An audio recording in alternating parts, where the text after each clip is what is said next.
the things that really, drew me to having you be our environmental hero is, what you accomplished and your team accomplished when you went to Madagascar and you discovered the mouse lemur.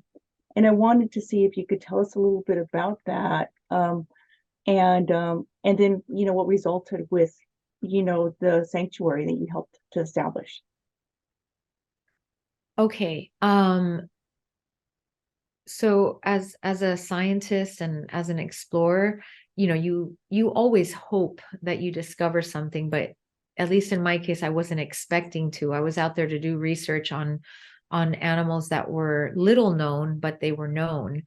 And like most discoveries, frankly, by accident, my team and I stumbled upon what we later were able to identify through genetic studies and just long-term monitoring were a brand new species to science, which is super exciting. The world's smallest primate is what we discovered, and uh, Um, because I was able to well, we were able to prove it, but also document it. We were able then to do a lot more because once this discovery had been made, I realized that wasn't quite enough because then what happens? Madagascar, which is the only place in the world where these animals are found, currently has less than 10% of its original forest remaining.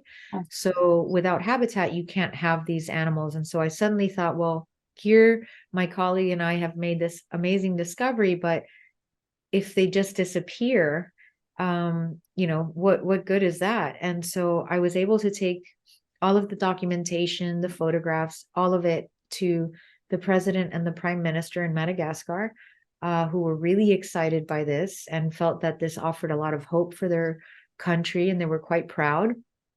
And so they agreed to create a national park.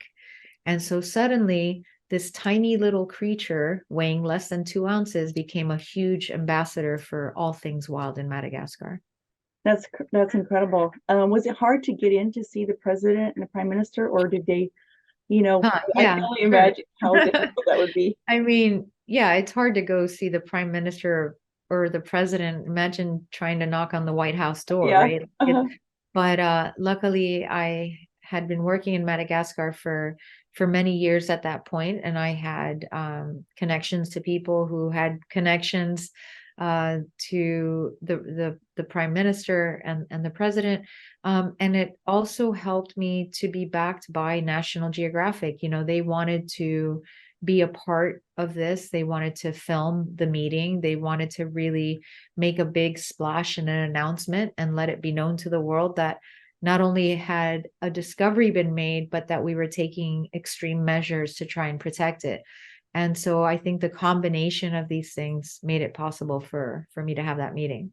That's wonderful, that in your position that you could actually make a difference in this world, and have, land that's, set aside for, you know, for the animals there, not just, the mouse lemur. So, I was looking at your image of him. He's really small. We'll have to put it up so everybody can see It's him. actually a she. Oh, is It's a she? her. Yeah.